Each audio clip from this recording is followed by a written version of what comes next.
Doutor Maurício vai fazer a palestra agora, já está aí, ó. A revelação do corpo fluídico de Jesus diante da nova física, né? Ele é médico, pneumatologista, homeopata, uma porção de coisa. E é o nosso querido idealizador do IBS e do Regeneração de Brasília, como nós já falamos, e fundador também do Regeneração de Goiânia. Obrigado. Pessoal, muito boa tarde o pessoal da TV IBS. Primeiro eu quero agradecer ao nosso presidente, agradecer por estar aqui e dizer que é uma alegria muito grande sempre voltar nessa casa, encontrar os amigos. É sempre uma surpresa, é sempre muito bom receber o carinho de todos. E quero agradecer muito a bondade de todos e espero que nós possamos estudar juntos. Me coube uma tarefa de um tema importante, que é a revelação do corpo fluídico de Jesus diante da nova física. Logicamente que quando nós falamos da nova física, a física ainda dentro das academias, ela está presa dentro de um pensamento materialista. Então, quando nós falamos da física aqui, nós vamos falar no sentido de analogia, nós vamos falar na extensão de determinados conceitos, no sentido de metáforas, mas não em nome da ciência, porque a ciência ainda, no seu sentido lato, ela continua presa dentro dos processos do estudo apenas das leis que regem o campo da matéria, ainda está presa dentro do campo da energia, da matéria, do campo. Então nós estamos fazendo uma extrapolação, uma analogia e ao mesmo tempo tentando pegar nessas leis os princípios que naturalmente já estão nas nossas obras, que estão as obras espíritas, que estão na obra de Rustem, de Ubaldi, tentando mostrar que o caminho está aberto. Logicamente que nós já temos vários cientistas que começam a se preocupar com a questão da consciência. Desde o início do século, nós temos cientistas como Planck, como Heisenberg, como o próprio Bohr, o próprio Einstein, que já tentava achar caminhos dentro do campo filosófico para explicar o que estava se nascendo dentro da física. E hoje em dia nós temos determinados clubes, como o Clube de Budapeste, que já pensa dentro da ciência, dentro de uma visão da consciência, da espiritualidade, tendo Erwin Laszlo como um dos principais representantes e um dos principais estudiosos. Nós temos lá o Schumacher College, que também tem pensadores muito importantes, dos quais nós temos Frigior Capra, que vai trazer para a gente uma contribuição extraordinária. Nós temos aí alguns físicos da envergadura de David Bohm, que foi capaz de já trazer o espírito, já trazer a consciência para o campo do estudo, e isso vai nascendo paulatinamente. Mas o interessante é o que a gente vai querer mostrar aqui, é que nós podemos fazer esse processo todo pela revelação, né? Que nós temos um processo de revelação já existente, extraordinário, e que a gente pode ver isso. Então nós resolvemos pegar a palestra, o tema da palestra, e dividir ela nesse tema aqui. Revelação, o que é? Revelação do corpo fluídico, o que é isso? Diante da física, da ciência e da nova física. Então nós vamos traçar a nossa palestra dentro desses quesitos. Então vamos lá? Então qual é a revelação? Qual é a revelação? Se nós pegarmos a obra de Rustem, ela é toda de revelação. A obra de Rustem é recheada de revelação. Ela fala do Evangelho e compara versículo por versículo em revelações que até então a gente não tinha tido. Ele fala sobre o corpo fluídico de Jesus, ele fala sobre a variável da evolução, que é a variável espiritual, o desenvolvimento nos mundos Audoc, que nada mais são do que as colônias que nós hoje conhecemos, o desenvolvimento que pode ser feito, a evolução que pode ser realizada no plano espiritual da vida, fala sobre essa queda e, além de tudo isso, ele fala do futuro da ciência. Nós já fizemos aqui uma comparação no termo de partículas e aquilo que a física fala e o que o Rustem fala do corpo fluídico de Jesus. E hoje nós vamos ver os avanços que ele fala dentro do campo da ciência, deixando para a gente um magnífico processo. Há pouco o Gilberto falou aqui da parte médica, que é Rustem um dos primeiros autores que junta toda a medicina num campo só. Então, muitas vezes me perguntam: Maurício, qual a medicina que você faz? Eu falo: a medicina de Rustem e de Ubaldi. Ou seja, é ela que eu faço. Ou seja, juntar tudo num campo só. Você ser médico, mas você ser o médico que vai trabalhar desde o campo da alopatia até o magnetismo, até a orientação espiritual, para que você possa englobar tudo isso. Logicamente que é um campo imenso de conhecimento. Nós estamos apenas arranhando, como o Gilberto tão bem falou aqui, mas é um arranhar que nos dá uma perspectiva de visão de mundo completamente diferente do que a gente muitas vezes tem no dia a dia. Então vamos ver a revelação em relação ao corpo fluídico, as revelações em relação ao total. Olha o que ele diz aqui: a cada era, uma revelação progressiva e apropriada às necessidades dos tempos, ao estado das inteligências e aos reclamos da época, velada pela letra quando convenha, ensinando-vos sempre a verdade gradualmente, na medida que podeis receber e conservar, levantando pouco a pouco a ponta do véu que a esconde aos vossos olhos. Então, a cada século nós temos uma revelação, a cada século nós temos um avanço. E esse avanço, muitas vezes, já traz previsões dos séculos vindouros. Então, nós nunca tivemos tanto conhecimento como nós temos hoje. E a perspectiva do que vem por aí, a gente não pode imaginar. Há pouco eu estava falando aqui a respeito da minha avó. Minha avó morreu com 102 anos. E eu gostava de falar para ela: vó, um dia eu vou escrever um livro sobre a sua vida. E o título do livro vai ser assim: Da Escravatura ao Download. Isso que é trajetória. Quer dizer, como é que viu esse mundo todo se transformando, assistindo todos esses eventos, participando desse processo, e morre com download. Então eu fico imaginando do que vai ser aqui para frente. Que imagino que vem aí, quer dizer, o avanço que a ciência pouco a pouco terá e tem, e as coisas novas que vão surgindo. E aí a revelação é pouco a pouco. Como está lá no Livro dos Espíritos, o véu se levanta aos seus olhos à medida que ele se purifica. Mas para compreender certas coisas é preciso faculdades que ele ainda não possui. Nós estamos saindo do instinto, chegando na razão, e estamos nos dando os primeiros passos no campo da intuição. Julinho mostrou isso aqui ontem. Não é? Quer dizer, os primeiros passos, nós estamos ali ainda entre uma lagarta e um sonho de borboleta, né? Mas muito lagarta ainda, né? Nós estamos presos ainda dentro desses fatores, então nós vamos demorar um pouquinho para elevar voo, mas nós estamos nesse caminho. Por isso que nos falta faculdade, por isso que nos falta condições de ter uma visão direta. Próximo. Aquele que ainda não percebeu a luz de que é portadora a revelação espírita, deve inclinar-se e calar-se, em vez de negar o que não sabe explicar. Eu costumo dizer isso, eu falo muito isso nas aulas do IBS, que eu falo o seguinte: as pessoas falam assim: não, eu sou muito racional, e para mim poder acreditar em alguma coisa, eu preciso muito da racionalidade. Isso é um erro, porque racionalidade não é negação, racionalidade é saber pensar. Então, quando você fala assim que você é muito racional, não, você é muito negativo, você não é racional, porque racional é a arte de saber pensar, é a arte que nós vamos ver, por exemplo, em Aristóteles. Aristóteles é um pensador que nos ensina a pensar, e hoje saber pensar é uma arte, é dificílimo saber pensar, e você saber o bom pensar, o pensar dentro do campo da razão, requer de você um desenvolvimento muito claro, e não uma negação. Então a gente confunde razão com negação. Ah, eu só acredito vendo. Não, a razão é para ver. Tanto é verdade que você vai fazer a tese, você vai fazer a hipótese, você vai fazer a tese, você vai fazer a antítese, você vai fazer a síntese, tudo dentro de um campo racional. Então a razão é aquela que pergunta e estuda, a razão não é aquela que nega. E esse erro a gente acompanha em vários locais. Então lembra que a razão é a arte de saber pensar, e a intuição é a arte de ver. Então, consequentemente, quem não vê a maçã vai ter de raciocinar na sombra da maçã, ok? Então, consequentemente, é muito mais difícil. Aquele exemplo que o Júlio deu ontem aqui, quem não assistiu, aquele problema da vista, até brinquei que eu falei para o Jorge que eu tenho um amigo que foi no oculista, estava com um problema muito grave, aí o médico virou para ele e falou assim, apagou as luzes e falou assim, me diz aqui, qual a letra que você está vendo na parede? E ele falou assim, doutor, o senhor saiu da sala?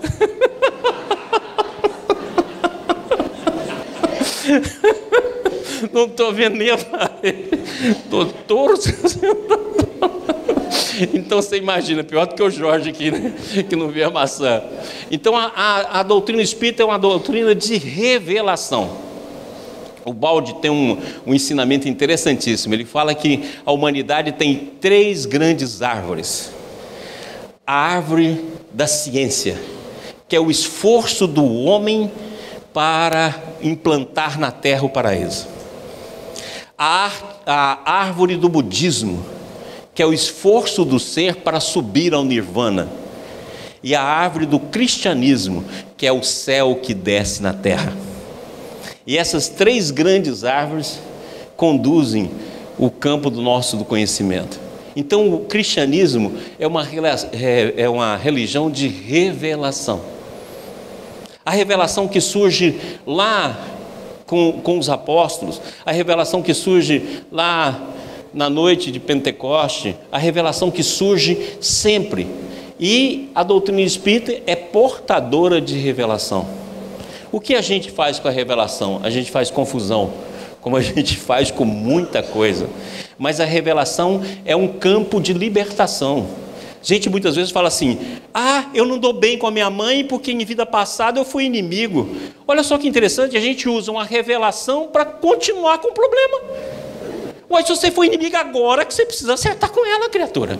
Porque se foi e você sabe disso, ou sente isso, ou percebe isso, agora você tem de mudar essa história.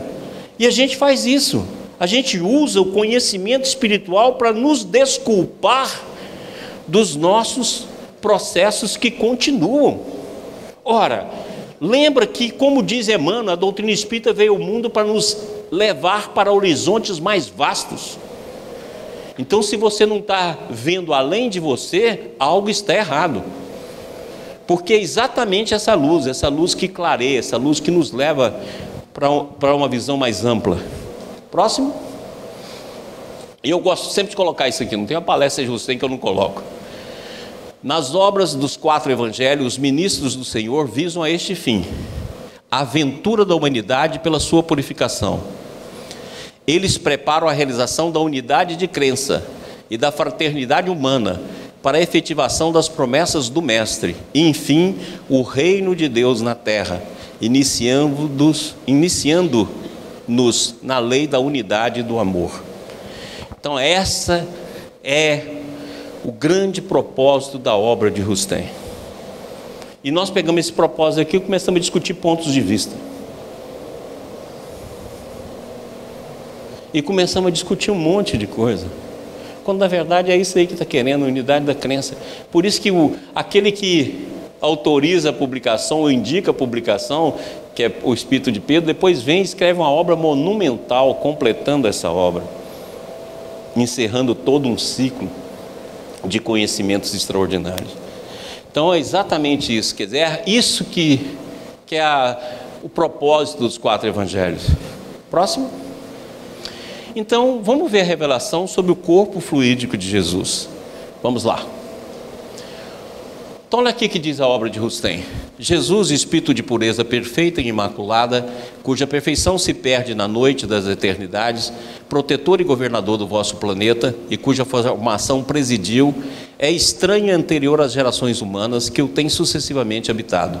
Apareceu na terra, já o sabeis, desde que vos revelamos a sua origem espírita, com um corpo fluídico de natureza perispíritica, visível e tangível sob a aparência da corporeidade humana, por efeito de incorporação, segundo as leis do mundo superiores, apropriado aos fluidos ambientes que servem para a formação dos seres terrenos.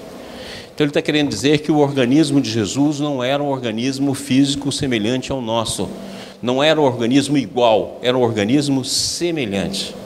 E ele não teve um nascimento biológico, como o nosso nascimento é biológico. Ele teve um nascimento suprabiológico. E é por isso que Jesus falava também, o Filho do Homem. E aquilo que o Júlio disse ontem, o Evangelho é um Evangelho sempre do futuro. Por quê? Porque Jesus representa para a gente o ponto maior daquilo que seremos, num futuro bem longínquo, mas que seremos. Aquilo que ele mesmo nos disse: só vós sois deuses, e vós podereis fazer obras maiores do que eu faço.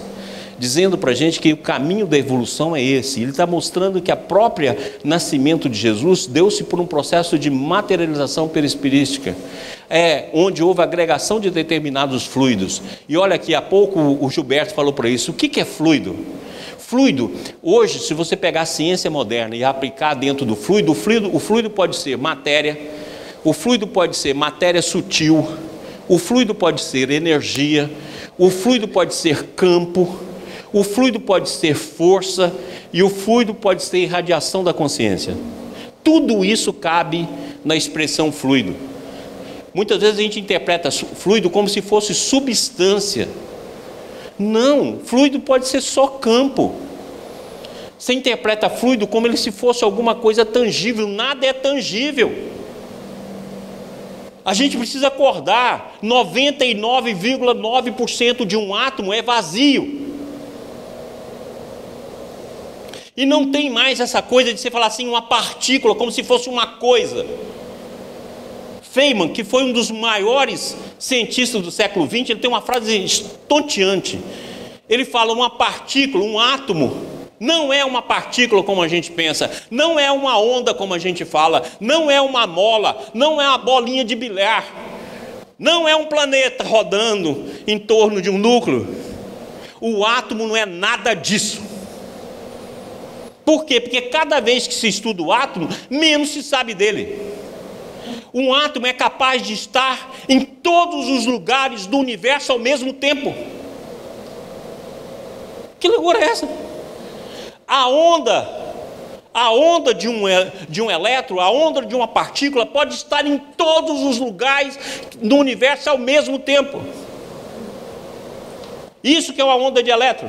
Então, se eu pego um elétron e coloco aqui para passar aqui, para chegar ali no Jorge, não significa que o elétron seguiu isso aqui, não. Ele percorre todos os caminhos possíveis, inclusive os pontos mais longínquos do infinito. E isso é estonteante, porque no momento que aconteceu isso, teve de se usar artifícios matemáticos para tentar neutralizar esse processo para a gente poder calcular. E o Feynman ganhou o prêmio Nobel por isso. E quando perguntava para ele, que era muito bufão, perguntava para ele e falava assim: por que você ganhou o prêmio Nobel? Foi porque eu consegui varrer os infinitos para debaixo do tapete. E é exatamente isso. Por quê? Porque nós entramos num campo de conhecimento que muda completamente a visão. O princípio da incerteza de Heisenberg é estonteante, porque mostra para você que você não consegue. É da natureza intrínseca da matéria. Você não consegue mais prever a localização e o momento de uma partícula ao mesmo tempo, em grandezas complementares. Se você souber onde o átomo está, você não sabe a velocidade dele. Momento é velocidade vezes massa. Então você não sabe definir o momento. E se você definir 100% do momento, a velocidade, a posição dele fica indefinida. E isso não é porque tem variáveis que está faltando como Einstein pensava. Isso é a maneira intrínseca da matéria se comportar.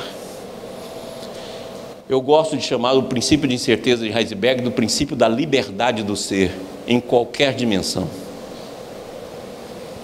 Então nós entramos num campo totalmente diferente do senso comum, que nos leva para outro tipo de visão do que sejam as coisas. Então nós precisamos perder essa visão.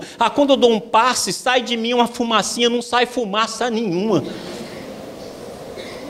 Fluido não é substância.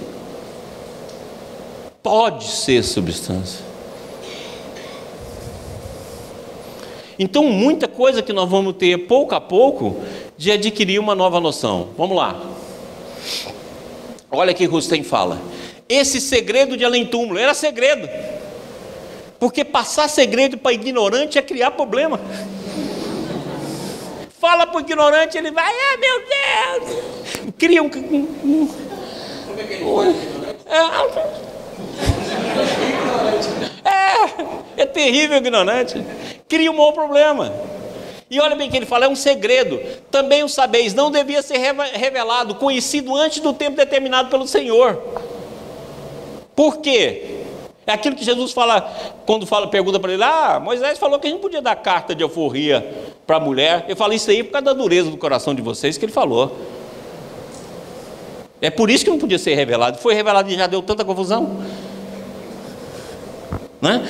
Em vez da gente estudar. Antes da época atual em que se inicia a era nova do Espiritismo. Eu acho isso espetacular. A era nova do Espiritismo. Olha o que ele está falando. Ele está falando isso em 1866. Logo depois vem o Balde. Logo depois vem o Chico. Olha que espetáculo. Estava iniciando uma era que nem podia prever. Aí viria a obra do Chico, que depois do Chico fica até difícil. Fala assim, ó, depois do Chico, Balde, Rustem e Kardec, você vai escrever o quê? Era uma vez uma mesma história. Que vai demorar. Porque depois dessas revelações agrupadas, poxa, é um conhecimento extraordinário. E essa época estava iniciando lá. A nova era do Espiritismo, em que os progressos realizados vos tornaram capazes de receber essa revelação. Então a revelação veio no momento que somos capazes de compreender.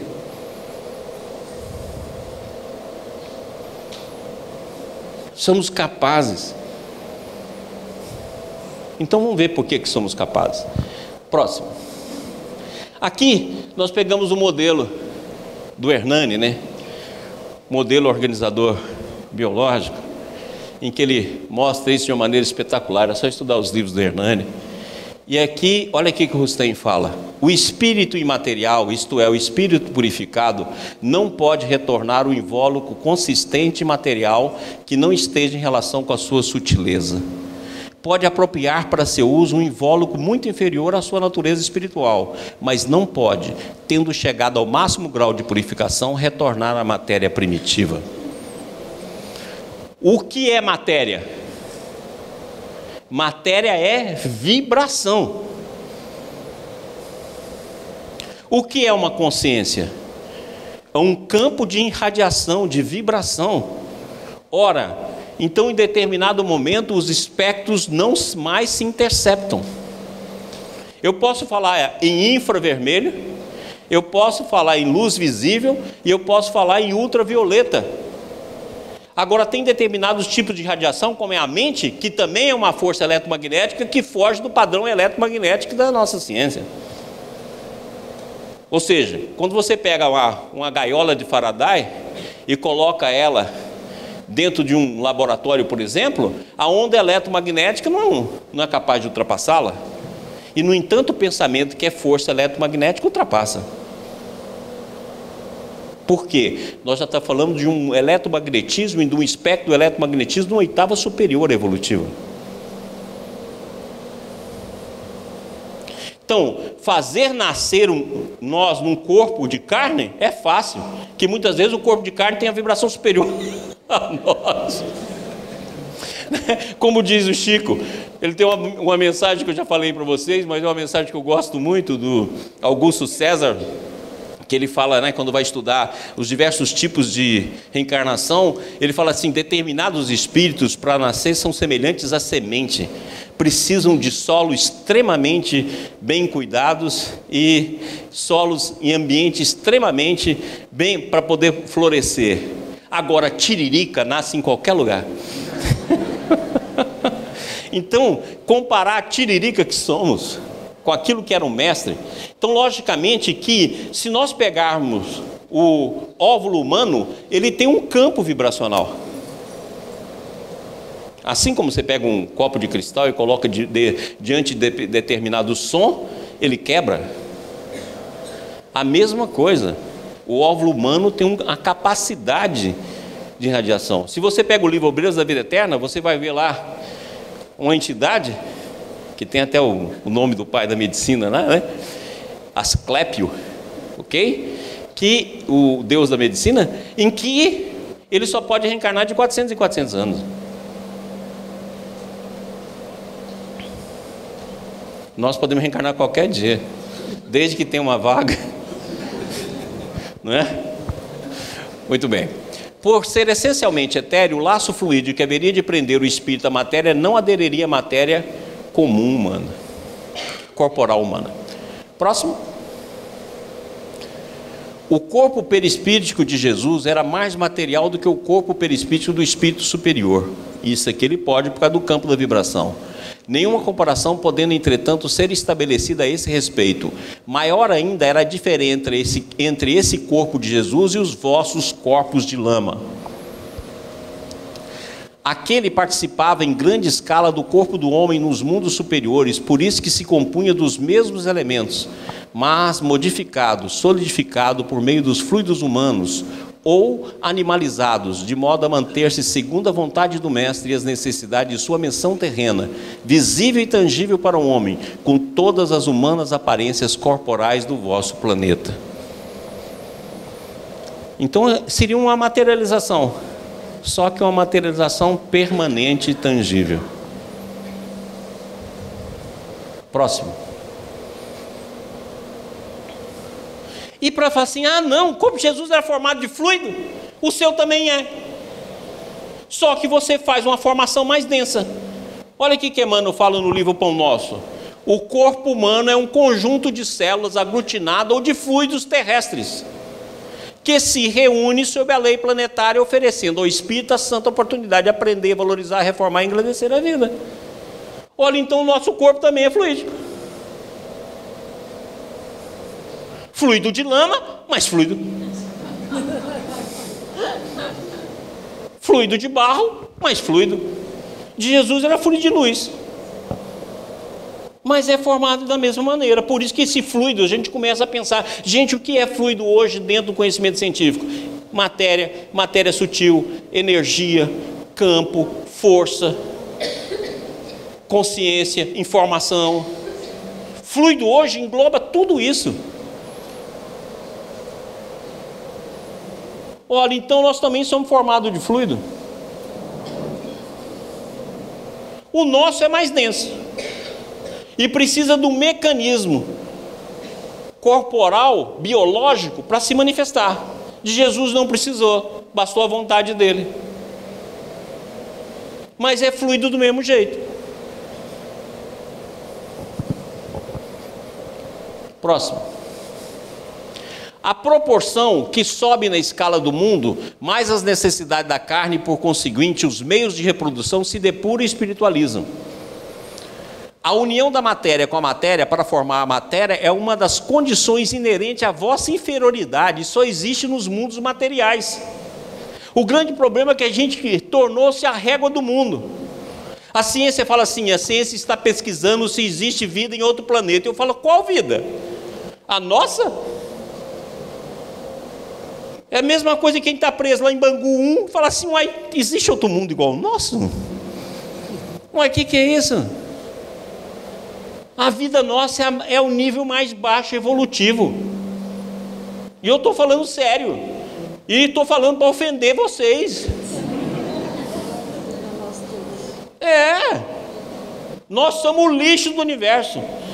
Se no universo perguntar, onde fica o lixão?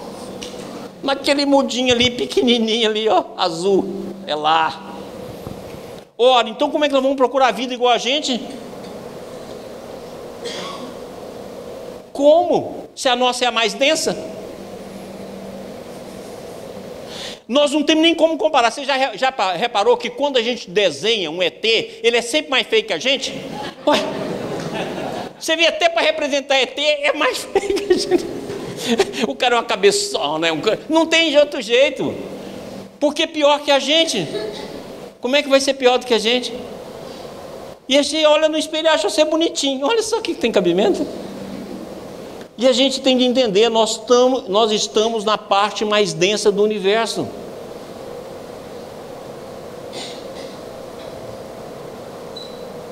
É o mais atrasado. Ora, nós vamos ficar atrasados a vida toda? Ou essa vida vai evoluir? É lógico que vai modificando, não é? Vai modificando os sentidos, vai modificando as faculdades. Por que não vai modificar o sexo?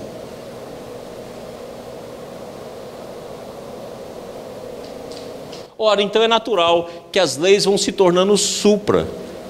Se é supra-pessoal, também teremos a supra-sexualidade. Olha lá em Mendes, quando a gente for o ano 2017, Você vê que o... Já com o netinho. Já vai com o netinho. Já vou levar o netinho lá. Né? Eu te falei, Estevão. Vai nascer lá, né?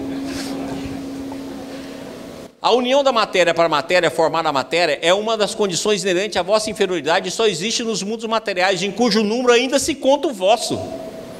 Nos mundos superiores, fluídicos, suficientemente elevada, a vontade constitui a base da lei da reprodução.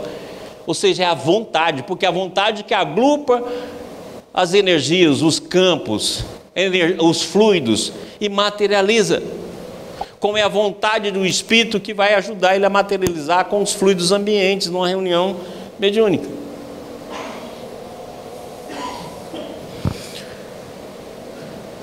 A vontade é que a provoca, operando sob a ação magnética, a reunião dos fluidos adequados no seio da família, onde a aludida vontade se manifesta. Olha, então é natural que no futuro nós vamos evoluir. Tem uma entrevista do Chico naquele livro Entre a Terra e o Semeador, que ele fala que no futuro nós vamos ter úteros artificiais. Olha a mudança. Aí você fala, nossa, será? Uai, hoje em dia não faz neném de proveta, é a coisa mais simples do mundo. Antigamente fala assim, nossa, vai ter neném de proveta. Proveta? E hoje em dia nós estamos começando a diferenciar a célula que não vai precisar nem do óvulo e nem do espermatozoide. Imagina, pega uma célula da sua careca e nasce um menino. É isso que tem já fazendo. Tem muito negro fazendo isso. Pegando célula e fazendo a diferenciação da célula. Daqui a pouco nós vamos ter espermatozoide e óvulo sem ser óvulo de espermatozoide. Pode tirar da careca. Ou se não do gordinho aqui da barriga. Imagina quantos filhos vai dar aqui. Uma maravilha. Vai acabar o problema. Ah, eu não tenho óvulo, não tem problema. Você tem célula, a gente faz um.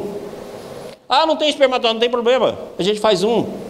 Você imagina, antigamente falar que ia existir bebê de proveta era um absurdo. Agora falar que vai existir um útero artificial não é absurdo nenhum. E falar que amanhã você não vai ter mais vida nascendo a partir de um princípio biológico. Já não vai nascer de célula. Você vai chegar lá e falar, olha, eu não tenho condição de gerar, faz uma célula para nós. Aí fazemos um filho. Papai, de onde eu nasci? Da minha calvície, meu filho. E já está nesse caminho. Tem muita pesquisa nesse campo. Próximo.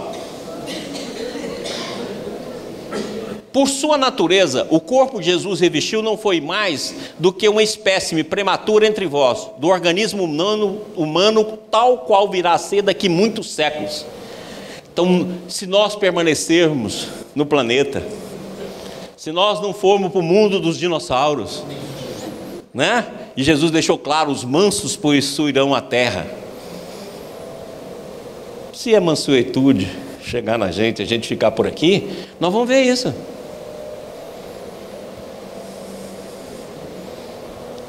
Vamos ver. Ou seja, no futuro, prematura do organismo humano, tal qual virá a ser daqui a muitos séculos. Em alguns pontos do vosso planeta, para a encarnação dos espíritos que serão atingidos nessa época, um certo grau de elevação. Que a verdadeira ciência, isto é, aquela que não tem o preconceito da imobilidade, observa o passado e que o hoje é futuro, à medida que o tempo for correndo, e descobrirá os precursores materiais dessas organizações, que neste momento ainda parecem impossíveis. Olha que ciência que ele chama a atenção, a ciência que não é imóvel. Mas a ciência ainda está amarrada a uma série de preconceitos. Podemos ir? Olha só, dá uma olhada aqui. Olha como é que a evolução ocorreu em relação à forma. Olha como é que foi modificando. Se a forma foi modificando, por que ela não continuará modificando? O homem, do ponto de vista fisiológico, se irá modificando, a matéria tornar-se-á mais fraca, o sistema nervoso mais desenvolvido, a inteligência mais precoce e ultrapassando muitas vezes as forças físicas. Inteligência mais precoce nós já estamos vendo. Olha os meninos de hoje. Tem menino de hoje que fala assim, meu Deus, eu aprendi isso quando eu tinha 18 anos. E a molecada já está sabendo e já está falando. Ora, então olha como é que isso vai acontecendo normalmente. O Balde fala, nós tivemos a evolução das formas, agora nós estamos no desenvolvimento do psiquismo. E ele fala, usa o mesmo termo, o desenvolvimento da força nervosa. Por isso que nós chegamos a um tempo que o profeta Joel já falava, que o Espírito seria derramado sobre toda a carne. Porque a mediunidade não é a questão apenas de algo para a recuperação dos nossos destinos, é a manifestação singular da nossa evolução. Eu costumo falar que a gente tem 5 sentidos, né? Eu costumo falar que nós temos 7. Os 5 que a gente conhece, o tato, o olfato, a gustação, a visão, a audição, a mente e a mediunidade. São 7 sentidos. A mente também é um sentido. E que vai se modificando através do tempo. E agora as nossas próximas formas serão formas sutis. Até que vai chegar um momento que nascer como Jesus nasceu vai ser um processo natural, próprio da nossa evolução. O espírito, enfim, irá dominando a matéria e a carne diminuindo, à medida que o sistema nervoso se for desenvolvendo. É aquilo que o Gilberto falou há pouco aqui, o quadro lá que o Bournier viu, a pele sendo modificada. Olha como é que ele está claro aqui, olha o que o Rustem já falava, ó.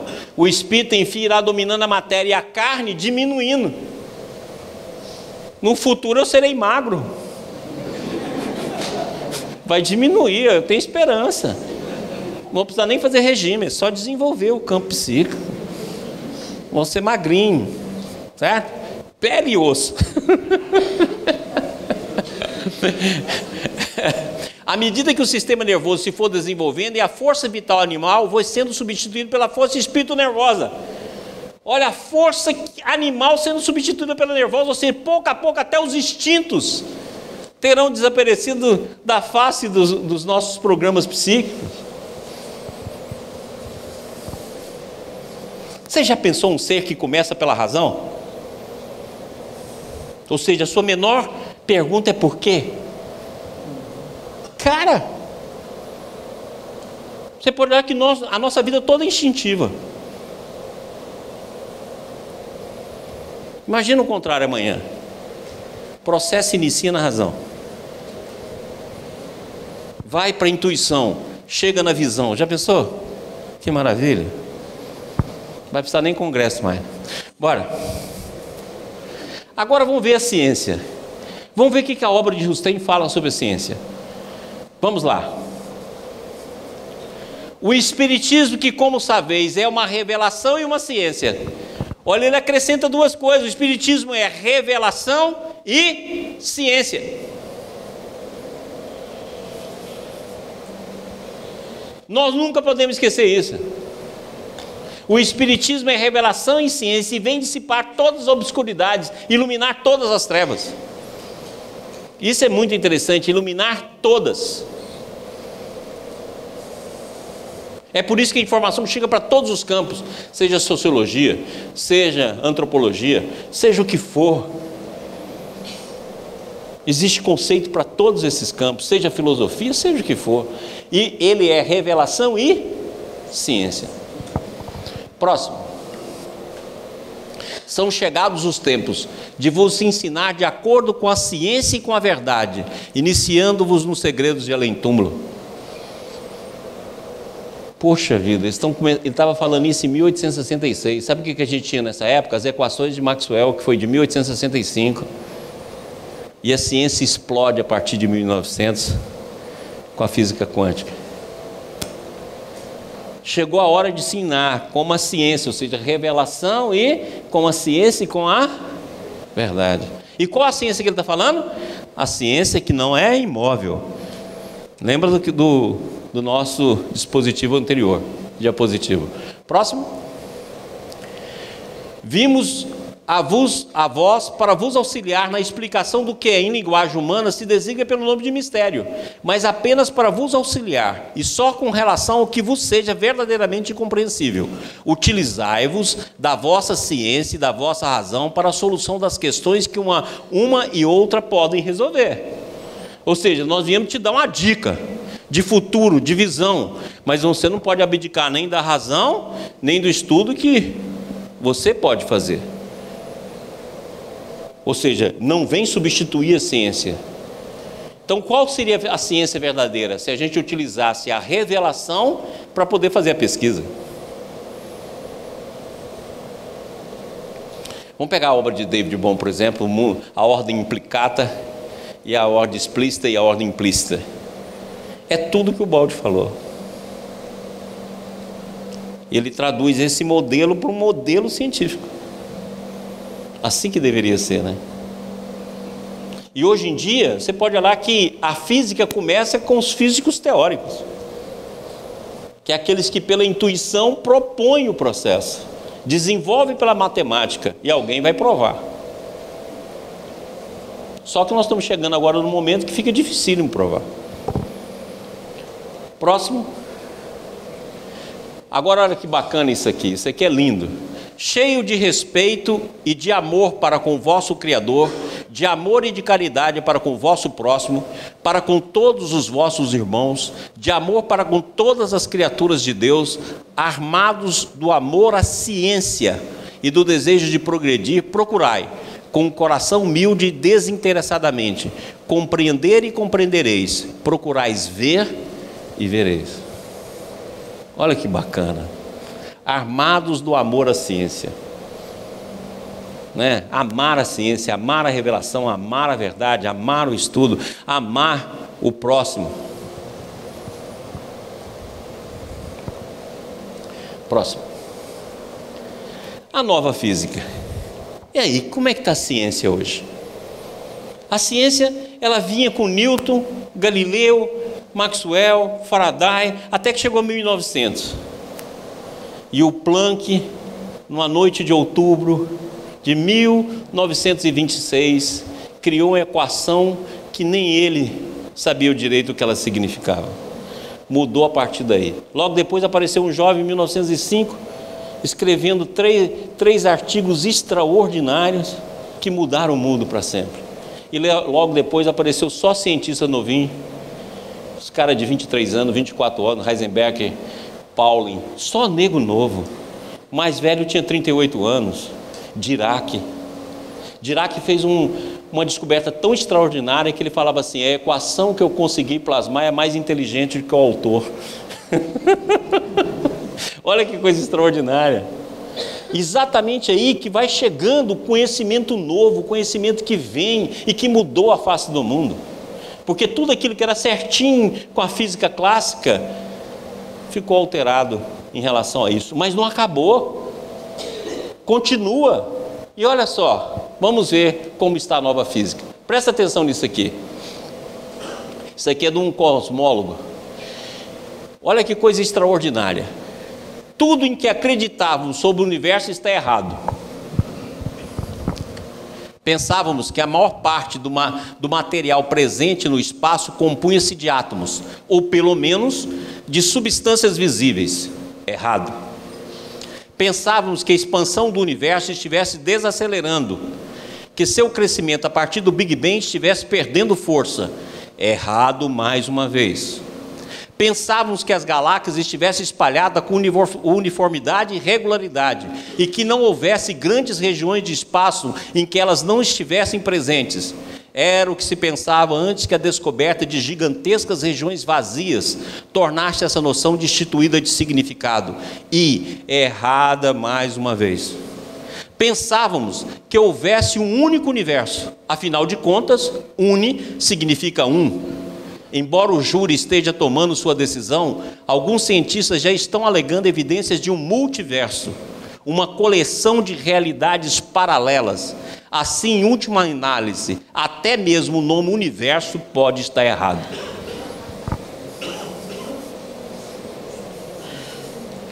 Antigamente falava que todo o universo era formado da matéria, que é os nossos átomos que estão lá na tabela periódica.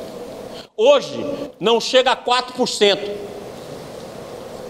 De uma hora para outra descobriu uma matéria que é chamada matéria escura, porque ela não irradia luz, e que ninguém sabe de que ela é formada. Existem várias. É formada de determinadas partículas de interação fraca, muito fraca. Outros acham que tem o nome até de áxon. Tentativa de tentar ver o que ela é formada, porque não se sabe de que ela é formada. Alguns acham que é de neutrino. E 25% do universo é formado dessa matéria, inclusive você. Ou seja, o seu corpo é também formado de matéria escura.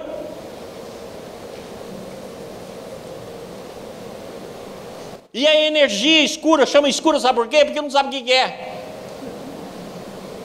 A energia escura é 75% do universo. E sabe o que eles pensam da energia escura? Que pode ser que ela não exista, que pode ser a gravidade exercida por outros universos que estão paralelos conosco. E depois disso ainda tem um fluxo escuro, ou seja, nós estamos no escuro. Um fluxo de raio gama que ninguém sabe de onde vai. De onde vem tanto raio? Então ninguém sabe. E descobriu também que as galáxias estão tudo fugindo para o mesmo campo. Fala, por onde elas estão indo? Ninguém sabe. Ora, então o que acontece? Nós estamos diante de um momento que está tendo uma revolução, e essa revolução, sabe o que aconteceu? Nos anos 80, 90, o primeiro cara a falar sobre energia escura, falou, ó, tem um erro aí, foi em 1930, ninguém ligou para ele, nem tomaram conhecimento. Na hora que mandaram o satélite para o céu e começaram a medir, e viu que tinha mais massa no universo do que o outro, falou, cadê aquele artigo? O cara tinha falado em 1930. Ora, então nós estamos diante de um momento extraordinário. E olha que quando se falava assim, o livro do Espírito não fala que existe vários tipos de matéria? Quando se falava isso, não, só existe uma que é formada de átomo. Não, agora já descobriu duas. A ciência já fala em antimatéria, que o Dirac que deu a dica, e já fala em matéria escura. Olha, mudou a história. Vamos lá. Agora olha só, olha o que está na obra de Ubaldi. Esforçai-vos em acompanhar-me. Estão esforçando? Oh! Todo mundo esforçando. Olha lá o que ele fala aqui. Esforçar-me em acompanhar-me. Se o vosso universo é finito como o vórtice sideral, o sistema de universos e o sistema de universo é infinito. Ou seja, a obra de Ubaldi fala que não existe universo não, multiverso não, existe sistema de universo. Jesus amado. Eles estão começando a descobrir, será que é multiverso ou universo? E o Ubaldi fala, não, é sistema de universos. É muito mais complicado. Próximo. Agora, só para se ter uma ideia, fala assim, gente, e esse universo nosso, qual é o tamanho dele? O visível. Porque tem parte que nós não vemos. O visível. Olha o que ele fala aqui. O diâmetro da Terra, que mede aproximadamente 12.740 quilômetros, o diâmetro equatorial, que é mais ou menos semelhante ao polar, representa apenas cerca de vou deixar vocês olhando, 2% do diâmetro do universo observável, que se estima medir aproximadamente 93 bilhões de anos-luz. Já não é, porque acabou de expandir. Já não é, acabou de expandir, entendeu? Porque nós estamos em expansão acelerada. 93 bilhões de anos-luz. Em outras palavras, eu vou viajar, pego um raio de luz, viajando a 300 mil quilômetros por segundo. Eu vou levar 93 bilhões de anos-luz para chegar na outra ponta. Entendeu o que é isso? Ao tamanho do nosso universo, visível. Em outras palavras, seria preciso alinhar 40 milhões de trilhões de terras em uma fila para abranger o universo observável.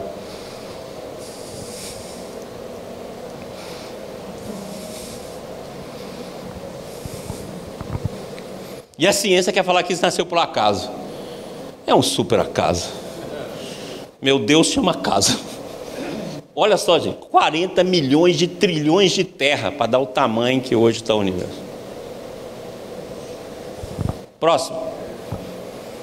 Agora olha só que bacana.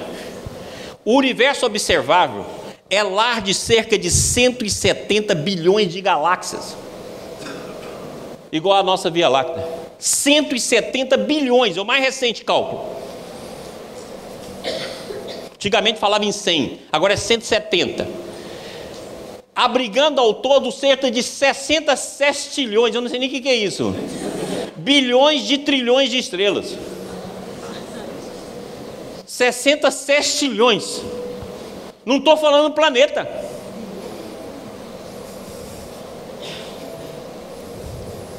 Agora, os últimos cálculos.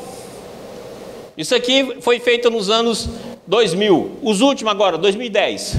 Estimativa mais recente dão resultados ainda maiores, chegando a 1 trilhão de galáxias, que abrange um total de centenas de sextilhões de estrelas.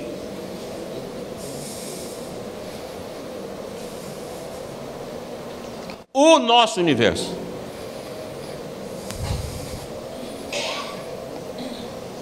Próximo. Aí você fala, como é que eu vou estudar isso tudo?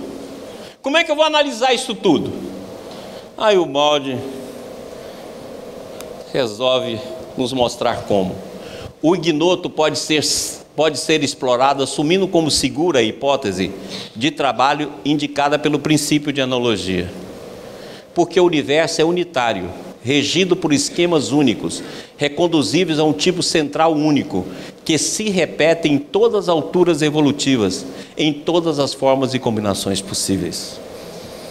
Ou seja, ele é feito de um tipo único. Então, se você vê, por isso que a gente pode estudar a ciência tentando estudar o espírito. Ciência estuda a matéria, estuda a partícula, mas se tudo está vivo, se tudo é consciência, os conceitos da ciência podem ser, por analogia, trazidos para o campo do espírito. Então é a maneira, princípio de analogia, que é a maneira que a gente pode. E o Einstein trouxe o princípio da equivalência, o Bohr trouxe o princípio da complementabilidade, certo? O Heisenberg, o princípio da incerteza, o Wolfgang Pauli, o princípio da exclusão, e o Baldi traz o princípio de analogia. Próximo. Agora presta atenção, que a gente achou que já tinha resolvido com sextilhões, com o sistema de universo. Não, a coisa complica mais ainda, olha aqui. Assim, em sua simplicidade aparente, a progressão constante da evolução é resultado de uma elaboração complexa e profunda. Dessa forma, são sucessivamente cobertas diferentes fases em cada criação. Surge o universo físico, depois o dinâmico, depois o psíquico e assim por diante.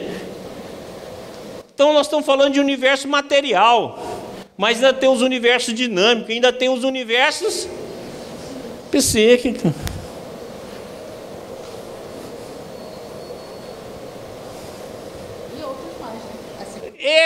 E assim por diante, você nem sabe o que é esse por diante. Pronto, próximo. E aqui ele dá um exemplo. A fase matéria, energia e espírito formam o universo, que é o que nós estamos. E o Julinho mostrou isso ontem. Lembra da grande equação da substância? Outros universos seguem e precedem. Organizam-se em sistemas maior, que é o elemento de um sistema ainda mais amplo e complexo, sem jamais haver fim, nem no mais nem no menos.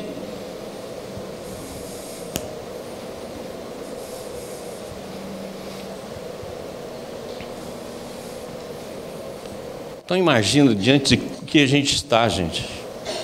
Próximo. Agora olha assim interessante. Cientistas estimam que aproximadamente 23 a 26% de todo o material do universo é constituído de matéria escura. No entanto, apesar de muitos experimentos, sua identidade permanece desconhecida. Os astrônomos estimam que mais de 72% de tudo que constitui o universo é formado por energia escura.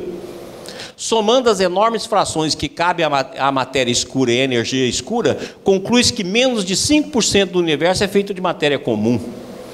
O material que constitui os átomos e tudo o que nós vemos. Descobrir qual a natureza da matéria escura e qual a energia escura são dois dos maiores enigmas científicos da era moderna. Ou seja, quando o homem estudou, chegou num determinado nível, hoje o que a gente sabe sobre o átomo é 5% do que é constituído o universo. Próximo. Agora olha só que interessante. A ciência já fala em matéria e antimatéria, já fala em matéria escura. E olha aqui que o Livro dos Espíritos está falando para a gente já há algum tempo. Mas a matéria existe em estados que ignoram. Por exemplo, pode ser tão etérea e sutil que não cause nenhuma sensação aos sentidos humanos. Contudo, é sempre matéria, embora para vocês não o seria. Por isso que quando se fala em fluido, a gente tem que pensar, abre chave. Matéria, matéria sutil. Campo, campo sutil. Energia, energia sutil. Força, informação, consciência.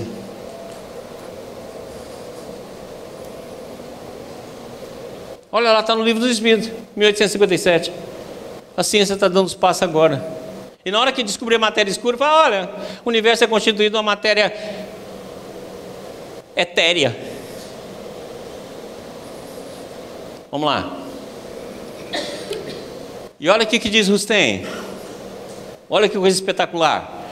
Cada espécie de matéria tem suas propriedades relativas, segundo leis naturais imutáveis, que ainda não podeis compreender. Cada espécie de matéria.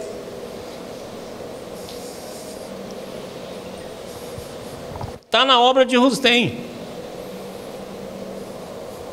E a ciência começou a discutir isso agora, dos anos 80 para cá. Próximo. E olha só o que Emmanuel diz em roteiro. Em suas múltiplos estados, a matéria é força coagulada, dentro de extensas faixas dinâmicas, guardando as entidades mentais de tipos diversos em seu longo roteiro evolutivo. Corpos sólidos, líquidos, gasosos, fluidos densos e radiantes, energias sutis, raio de variadas espécies e poderes ocultos, tece a rede em que a nossa consciência se desenvolve na expansão para a imortalidade gloriosa. Olha aqui o que é fluido, gente, fluidos densos e radiantes, energias sutis, raios de variadas espécies e poderes ocultos, tece a rede que a nossa consciência se desenvolve. É uma rede. Por isso que hoje o pensamento sistêmico que nasce na ciência hoje, que começa a ser utilizado nos campos práticos, como a constelação sistêmica do Bert Hellinger, é o começo de um novo mundo de conceitos e de visão. E que a obra de Ubaldi nasce dentro desse pensamento sistêmico. Assim como de Rustem. Próximo. E agora, para não ter dúvida, olha o que Emmanuel fala. Há mundos incontáveis e muito deles formados de fluidos rarefeitos, inatingidos na atualidade pelos vossos instrumentos de ótica. Ora, então, além dos mundos, dos sextilhões, ainda tem os sextilhões fluídicos. É melhor a gente dormir.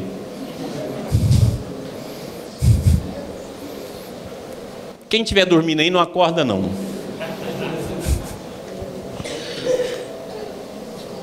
Próximo. Agora, para você ver que na obra de Rustem já falava de vários universos. Olha aqui que extraordinário. Presta atenção aqui, gente.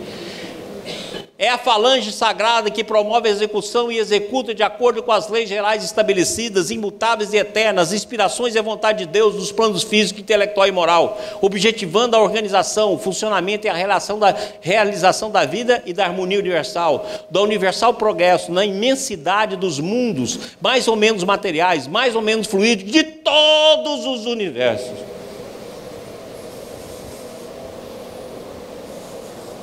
Fala o que Emmanuel falou, acrescentando que é universos.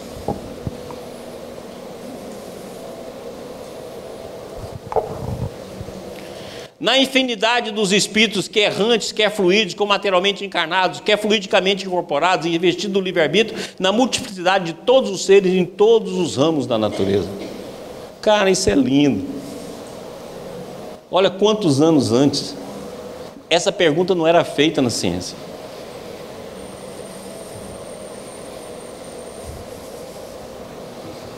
Próximo. Agora, olha bem, não é só essa complicação não, eu vou falar um pouquinho sobre o fluido escuro. Em 2008, o astrônomo Alexander Karlinsky, do Centro de Voo Espacial Goddard da NASA, anunciou os espantosos resultados de um estudo detalhado dos movimentos de aglomerados de galáxias. Sua equipe descobriu que centenas de aglomerados estão afluindo em um movimento rápido e contínuo de milhões de quilômetros por hora em direção ao pedaço de céu entre as constelações de Centauro e Vela. Os pesquisadores especulam que esse fluxo escuro, como eles chamam o fenômeno, poderia ser resultado de materiais vindo de além do universo observável, os quais estariam afetando os aglomerados dentro dele por meio de atração gravitacional mútua. Pelo que parece, partes invisíveis do universo poderiam estar puxando as mangas dos nossos paletó, tentando nos fazer saber que eles estão lá fora. Então, ou seja, tem mais universo ou esse fluxo é a gravidade de outro universo paralelo ao nosso? Efeito gravitacional de outro universo.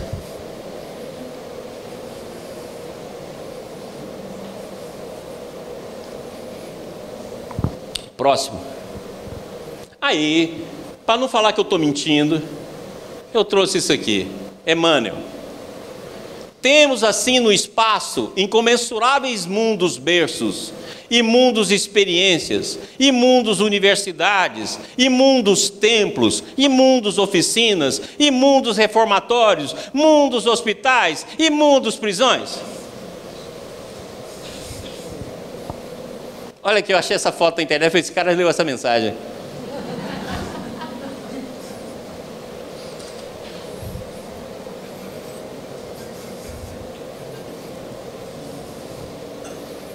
Então você vai tirar aquela foto assim, prisioneiro. Bora. O campo de informação. Deixa eu tomar uma água aqui. Tem água aqui? Vem aqui pra mim. Botou? Ah, não bebi, vou beber. Pessoal, é servido? Mas não vou dar não, tá? Vamos descansar um pouquinho. Vamos agora. Pessoal, olha aqui. Sempre se pensou de que matéria e energia era o predominante no nosso mundo. Até que as coisas mudaram. Então vou estudar aqui que é esse campo de informação que está pulsando aí. Vamos. Isso aqui é do Brian, no livro dele A Realidade Oculta. Esse cara tem cada livro maravilhoso. Platão comparou nossa visão do mundo à de um ancestral pré-histórico, em uma caverna que via apenas o movimento das sombras que se projetavam nas paredes da pedra. Ele considerava que nossa percepção era apenas um atênue indício de uma realidade muito mais rica, que nos parece imprecisa e inalcançável. Então, o mito da caverna de Platão. Próximo. 2 milênios depois, parece que a caverna de Platão é mais do que uma metáfora, virando a ideia platônica de cabeça para baixo. Pode ser que a realidade, e não a sua sombra, tenha lugar em uma distante superfície de contorno, enquanto tudo que observamos nas 3 dimensões espaciais conhecidas é uma projeção do que lá acontece, ou seja, a realidade pode ser um holograma, ou melhor, como um filme holográfico. Essa ideia do universo como um universo holográfico tem várias consequências. A primeira delas, que nós vivemos no hiperespaço. A segunda, que o nosso espaço é apenas uma projeção de uma superfície de contorno, que quer dizer que uma superfície do universo em que é projetadas as coisas aqui. Quem assistiu Matrix? É mais ou menos aquilo que está lá em Matrix. Ou seja, a realidade que a gente toca, a realidade que a gente vê é uma projeção holográfica.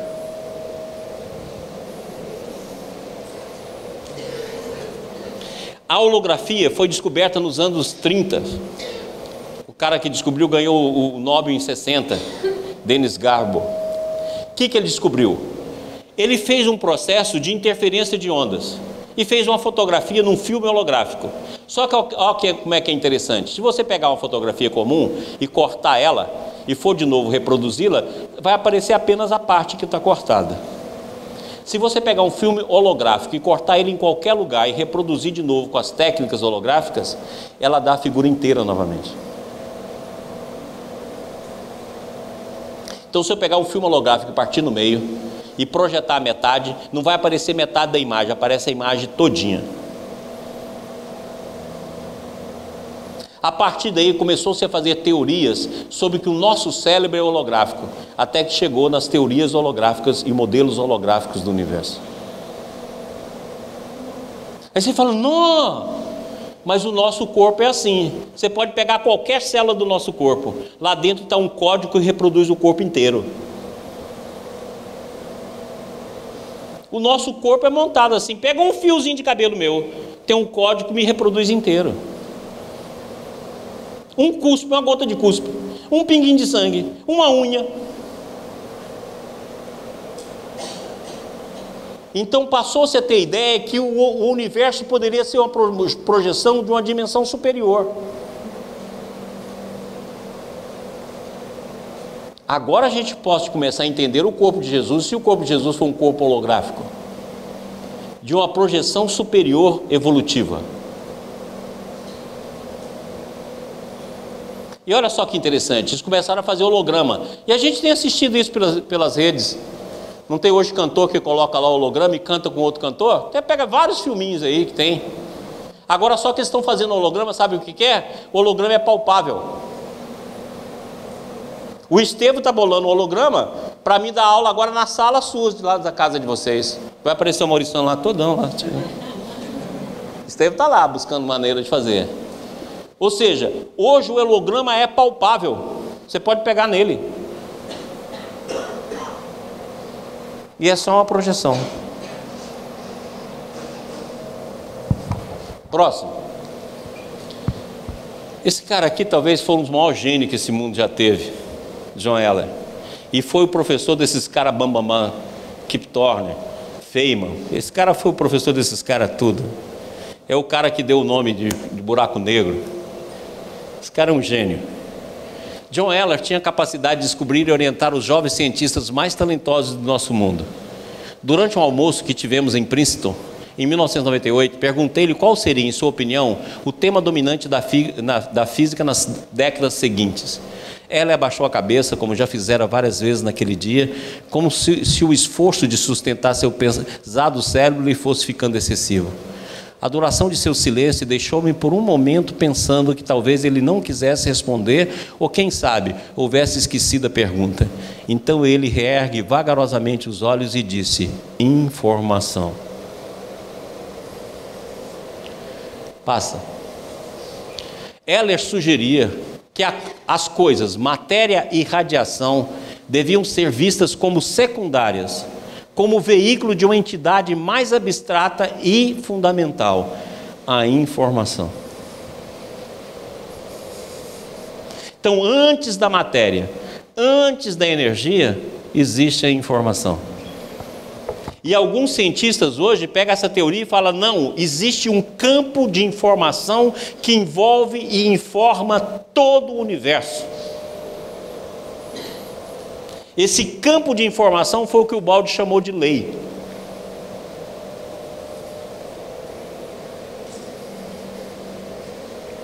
Todas as interações do universo estão dentro desse campo de informação. E lembra como é que falou que Jesus formou o corpo fluídico dele? Pela vontade, ou seja, utilizando da informação. E se a informação rege a matéria e energia, se eu tenho informação, eu plasmo o que eu quiser. Quantos pães tem aí? 5. Quantos peixes? 2. Traz aqui. Faço cópia. E sobra 12 cestas.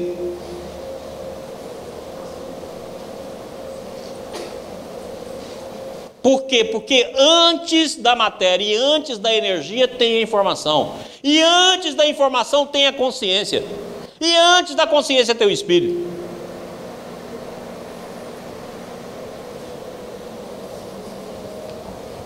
Vamos.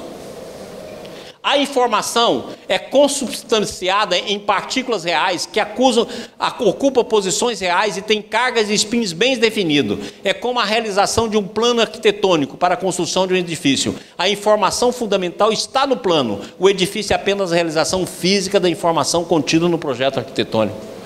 Tem gente que já acha que nem as partículas são reais.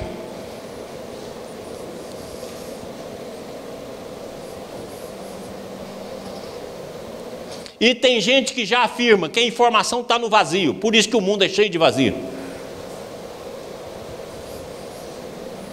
Próximo. A partir dessa perspectiva, o universo pode ser concebido como um processo de informações. Ele toma as informações referentes ao estado das coisas em um determinado momento e produz informação que delineia o estado das coisas no momento seguinte, e nos momentos seguintes a esse. Nossos sentidos tomam conhecimento desses processos ao detectar as mudanças físicas sofridas pelo ambiente com o tempo. Mas o ambiente físico por si só é emergente. Ele deriva do ingrediente fundamental, a informação, e evolui de acordo com as regras fundamentais da lei física. Ou seja, tudo que está no nosso universo nasce do campo de informação. Então, se nasce da informação, a informação plasma aquilo que a gente consegue ver no nosso mundo. Aí você fala assim, como é que é esse negócio de informação? Pega lá o computador, vamos explicar pelo computador. Você não clica lá e não vê a imagem? Aquela imagem que aparece na tela do seu computador é formada como? Oi? Oi? Como que é essa informação? São bits de informação, não são? Vai chegar lá 0, 1, 1, 0, 0, 0, 0, 1, 1, 1, 1, 0, 0, 0, 0, 0, 0, e forma uma imagem. Mas é um código binário que originou a informação, que recebe, e essa informação plasma a imagem. Entendeu agora o que eu quero dizer? Você vai pegar bits de informação e forma o mundo, o corpo que você está vendo. Ou seja, tudo que é matéria e energia nasce de um código de informação. Em vez de chamar bit, nós vamos chamar holo, que é a menor unidade de informação do universo. Então, pela junção de códigos de informação, você forma qualquer coisa. Entendeu agora por que Hussein fala que Jesus fez o corpo dele por vontade, pelo domínio da informação? Assim como você pega no seu computador, abre lá, tem uma imagem. Essa imagem não está a imagem lá, está um código. O código traduz uma imagem para você ver, mas a imagem, o código todo é formado num código de informação. A imagem nasce de um código de informação. Para o computador não tem imagem nenhuma, para a televisão, você lá tem pixel. Você vai lá, liga a TV, você é cheio de pontinho. O pontinho, você vê a imagem, mas é informação. Entendeu? O que você vê no outro hoje é informação. Vocês estão me vendo. Vocês estão vendo a informação que me formou. Agora dá para a gente entender um monte de coisa. Como é que Jesus ia curar alguém? Muda o campo de informação. Como é que ele fazia o pão? Copia a informação. É só uma questão de informação. Como é que eu pego e separo a água lá do Mar Vermelho? Informação.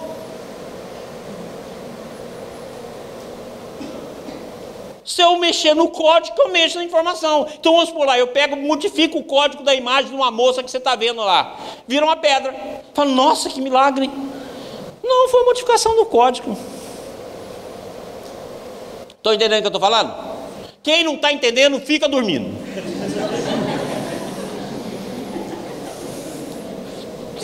Bora. Aí olha só. E o David Bohm, ele foi mais longe ainda. Porque olha aqui que ele diz: já vimos no contexto quântico a ordem que cada aspecto imediatamente perceptível do mundo deve ser considerado como algo que emerge de uma ordem implícita, mais compreensível, no qual todos os aspectos finalmente se juntam no holo movimento indefinível e incomensurável. Ou seja, tudo está interligado. A parte está no todo e o todo está na parte. Essa é a consequência principal do mundo como sistema holográfico. E tudo faz parte de um mesmo movimento, que ele chamou de holomovimento. Próximo. E é aquilo que eu já mostrei tantas vezes lá na TV Ibis. Ou seja, o que é o holomovimento? O espaço-tempo, a consciência se manifesta como movimento. No átomo, movimento e atração. Na molécula, movimento, atração e afinidade. No vegetal, movimento, atração, afinidade e sensibilidade. No animal, movimento, atração, afinidade, sensibilidade e instinto. No homem, movimento, atração, afinidade, sensibilidade, instinto, razão. No super-homem, movimento, atração, afinidade, sensibilidade, instinto, razão, intuição. No anjo, movimento, atração, afinidade, sensibilidade, instinto, razão, intuição, divindade. No arcanjo, não tem mais movimento comum, tem movimento intrínseco ou sistêmica, divindade e perfeição. No Cristo, estado intrínseco ou sistêmico, divindade, perfeição e identidade suprema. Isso que é o holomovimento. E o todo está na parte e a parte está no todo.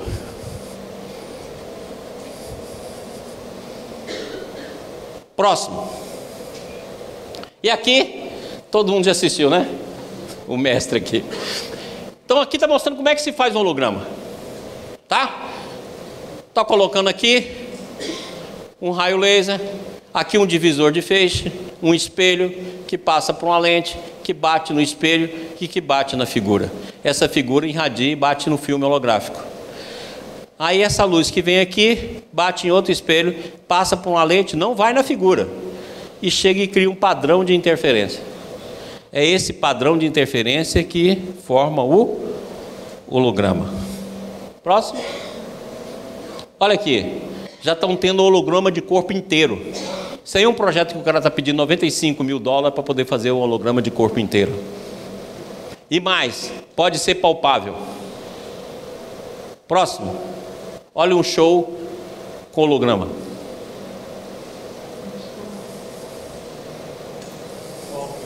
Ah, o holograma é essa daqui, né? Foi a que faleceu recentemente. A gente pode existir um universo de... Pode. Isso dá um trabalho danado. Vai ficar gritando, falando. Tá claro? Olha aqui. Só que agora estão fazendo holograma que pode ser palpável. Tem daqui uns dias, não precisamos mais fazer congresso. É só mandar o Jorginho via holográfica. E o Jorginho vai chegar aqui, você vai palpar. Ô, Jorginho, como vai? Ele vai te beijar e tal. É só fazer o programa de beijo, programa de abraço, programa de orientação. O Jorginho vai falar tudo que ele faz. E você não vai saber a diferença. Próximo. Aí eu trouxe a imagem do Matrix. Olha aqui que interessante. Lembre-se que, quando construímos holograma artificial, o código básico de um objeto está contido em seu padrão de interferência, sob uma placa fotográfica. Quando o laser ilumina o padrão reconstruído, reconstrói a forma tridimensional que aparece real. Agora imagine um processo similar na natureza, mas ao contrário, no sentido que os códigos básicos são padrões de interferência que produzem objetos virtuais no holograma. Esses objetos são os corpos que aparecem aos nossos sentidos. Ou seja, todos os nossos corpos nada mais é do que padrões de interferência, produzindo imagens que a gente toca. Por isso que Emmanuel falou que os nossos corpos são formados de fluidos, que são padrões de interferência. O de Jesus era um padrão de interferência mais sutil.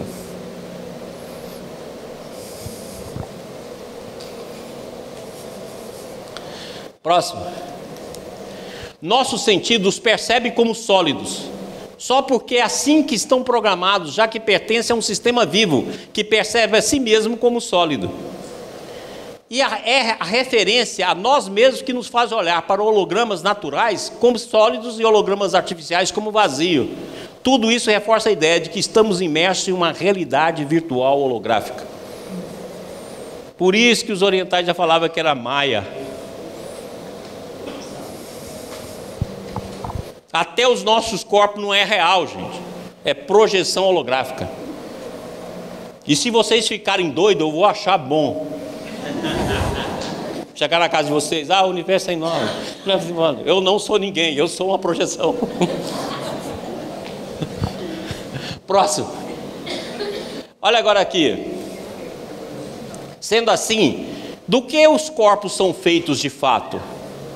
Posso responder que a verdadeira natureza de qualquer coisa que pareça ser um corpo é um padrão holográfico de interferência, produzido por ondas semelhantes às ondas de som.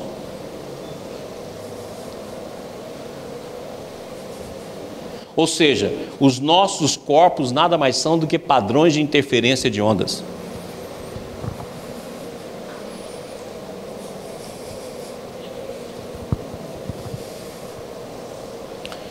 Próximo. Por que não acreditamos que todas as formas, já sabia que vocês iam não acreditar, por que não acreditamos que todas as formas de corpo físico sejam pulsações rítmicas de relações de códigos numéricos? Talvez corpos sejam pulsações rítmicas de matéria e imagens virtuais de uma realidade mais profunda, de ritmos e sequências específicas. Ou seja, os nossos corpos nada mais são do que campos rítmicos de vibração. Próximo. É isso aí, ó. Demorei 3 dias para achar essa imagem. É desse jeito que os nossos corpos são. Padrões, ritmos de vibrações.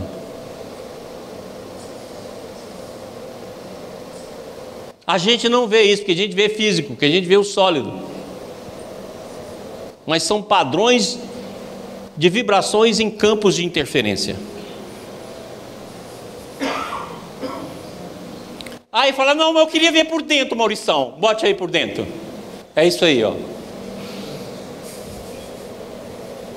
Entendeu o corpo holográfico do Cristo? É isso aí. Informações sutis, porque é uma alma grandiosa.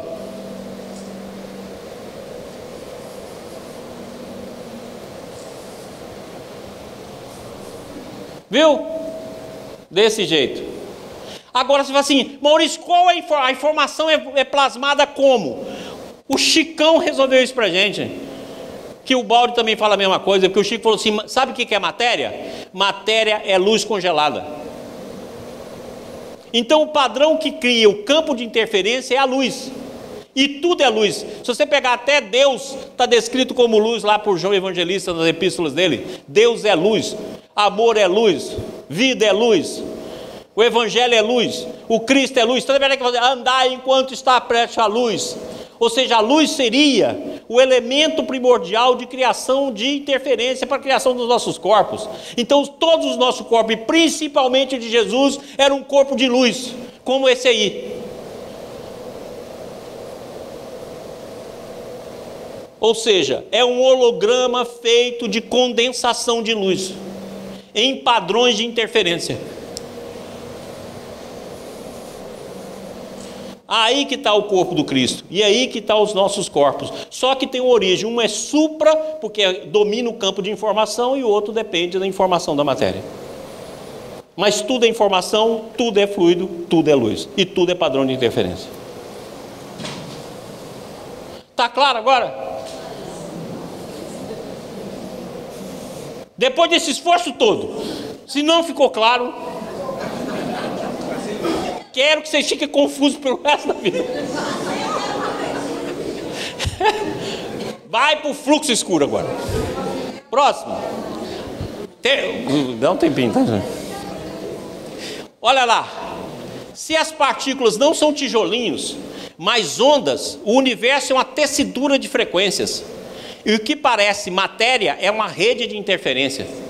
Lembra da rede de Emmanuel que eu li lá no início? Onde a consciência tece o processo evolutivo. Olha aí, é uma rede de interferência. Próximo. David Bohm acreditava que o universo é a representação espectral de outra dimensão paralela, não espacial e atemporal, um imenso holograma com o que poderia ser produzido por um raio laser de intensidade inconcebível, em resumo, uma realidade virtual. Esse universo fora do tempo e do espaço é o que o Balde chamou de sistema. Então nós podemos dizer que o antissistema é uma projeção, o antissistema é uma projeção holográfica vinda do sistema.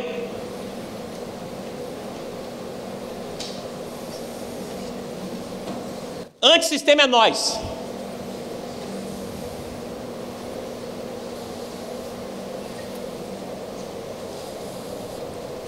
Próximo. Assim como os bits de dados em um arquivo de computador são capazes de reproduzir toda a coleção de obras musicais, talvez uma corrente de informação digitais pudesse de alguma forma servir como calibre para todo o universo.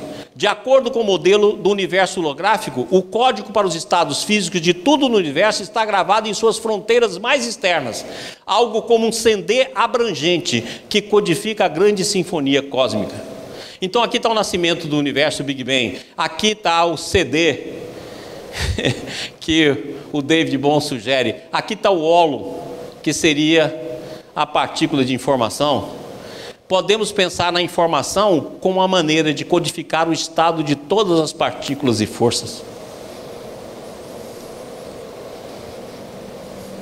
E tudo é um padrão de interferência. Próximo. E aí, para não falar que a gente está mentindo, olha o que o Emmanuel já falou. Porque essa é a consequência primária do processo do universo como holograma. A parte tem de estar no todo e o todo está na parte. Igual Heráclito falava na antiga Grécia. Estou mentindo não, né, Júnior? Então olha lá o que ele diz. Reconhecido o axioma de que o universo obedece a uma lei de unidade, somos obrigados a reconhecer que o que se encontra no todo existe igualmente nas partes. Essa é a principal conclusão de um universo holográfico.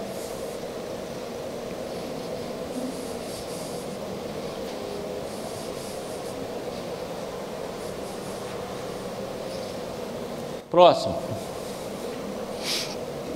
Bohm afirma que a ordem implícita poderia ser chamada de espírito. O hinduísmo a chamaria de consciência. Uma vez mais fica evidente que a matéria surge a partir da consciência.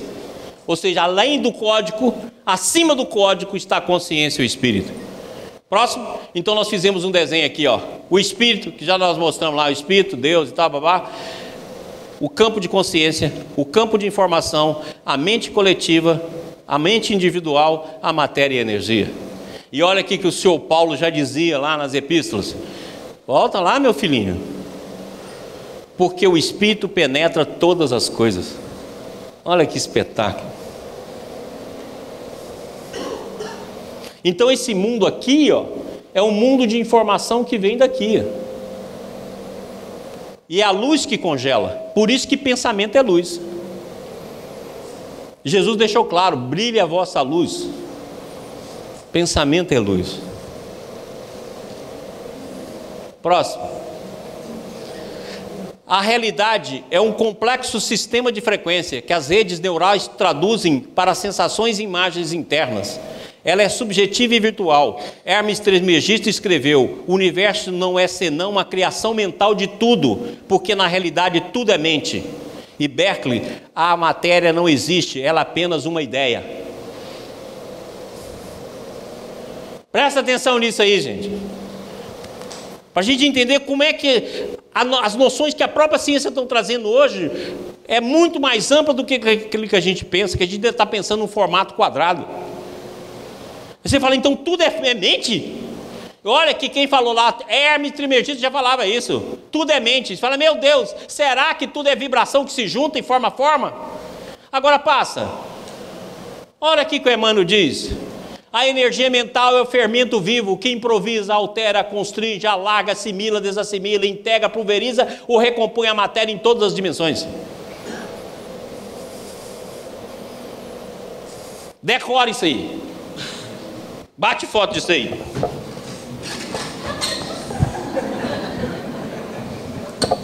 Decora. Olha lá.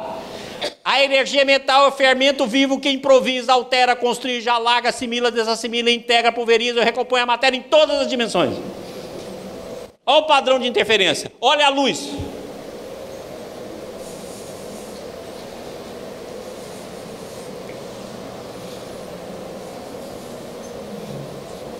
Próximo. Agora nós podemos falar em corpo holográfico do Cristo, ou seja, a forma é uma projeção de um padrão de luz e de uma consciência superior. Isso que é o corpo de Jesus, o corpo fluídico. Agora você já imaginou o Rustem explicar isso em 1866, lá, os espíritos? Queridos burro, o problema é o seguinte: só existe uma maneira de falar. Tem 2 pontos. 2 pontos.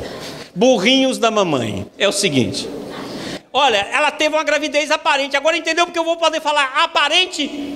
Porque eu não tenho a palavra para falar holográfica. Maria passou por uma realidade virtual.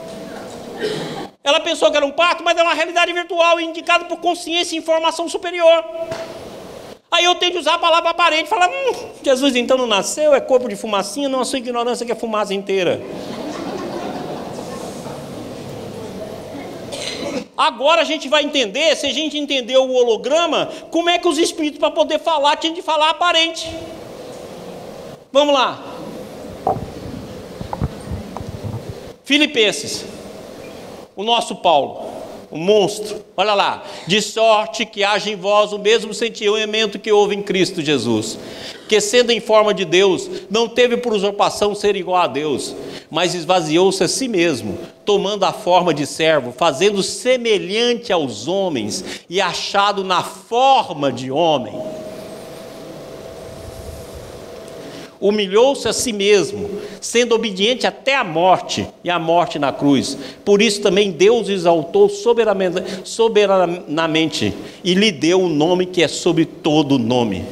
Olha, tomando a forma de servo, fazendo semelhante aos homens e achado na forma de homem.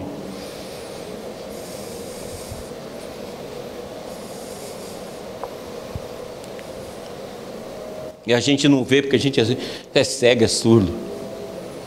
Próximo. Agora a gente entende. Olha aqui, eu peguei uma realidade virtual. Olha a menina lá, o cara do lado aqui, olha sentindo todas as sensações. Olha, maluco, alguma coisa caiu na cabeça dela. Olha, dá uma olhada. Isso aí é uma realidade virtual, feita por um holograma.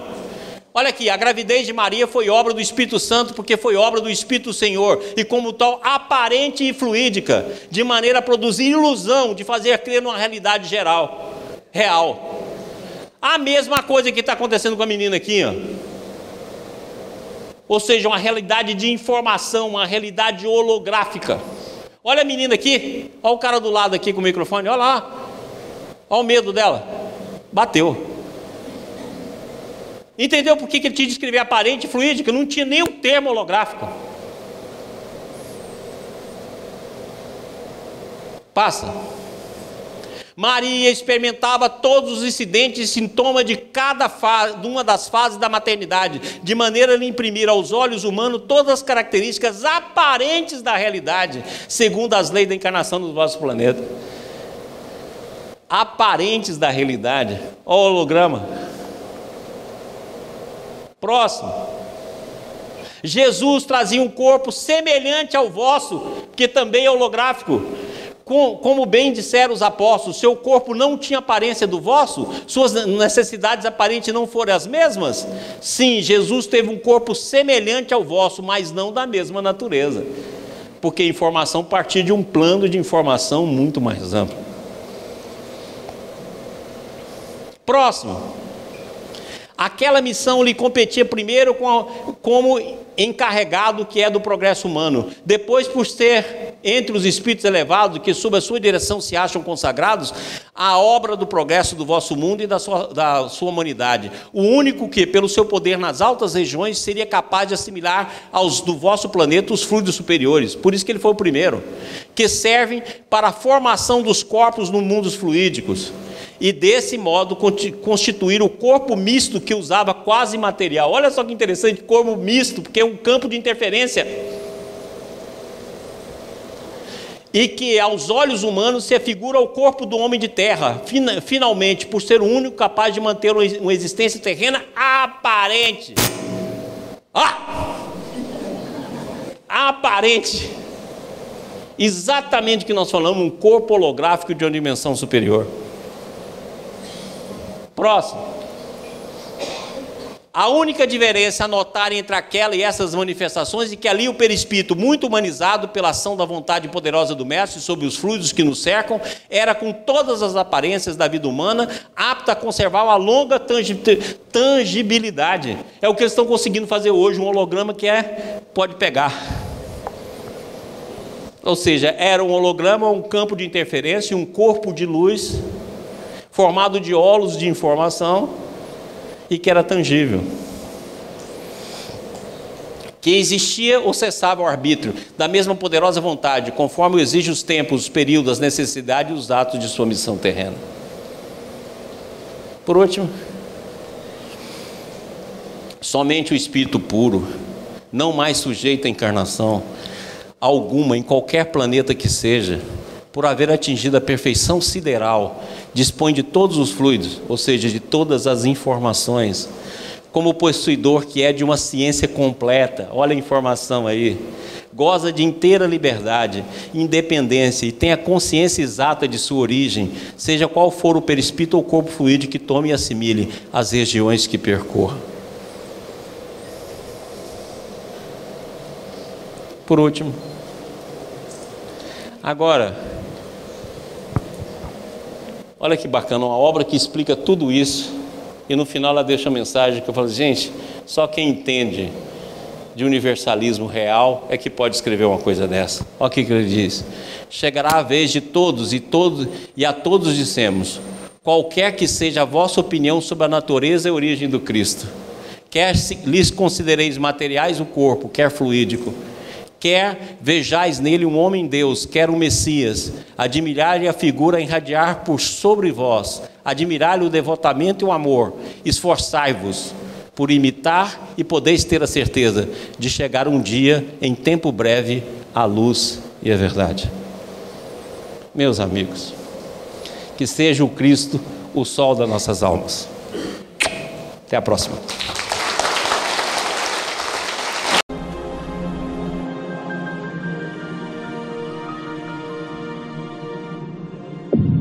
IBS, Instituto Brasileiro de Benemerência e Integração do Ser. www.ibis.org